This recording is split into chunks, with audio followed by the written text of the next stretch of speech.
একটা নাও ছোট।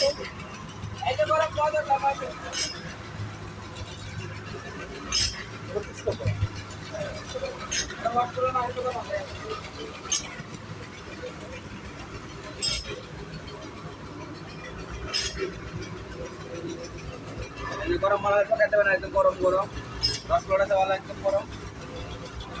রসমালাই কত করে? রসমালাই কত করে খাওয়ার জন্য হ্যাঁ। 50 টাকা। টমটম মাছা ভালো, বালিশ আছে, একটা কাটতে পারলে একটা ফ্রি। ছোটবেলায় খাইছি এক বছর এটা একটা। একটা কাটতে পারলে একটা ফ্রি আছে। এটা স্পন। আগে বলবেন না, তাহলে তো খাওয়া দাওয়ার আগে মিষ্টি খাওয়া যেত।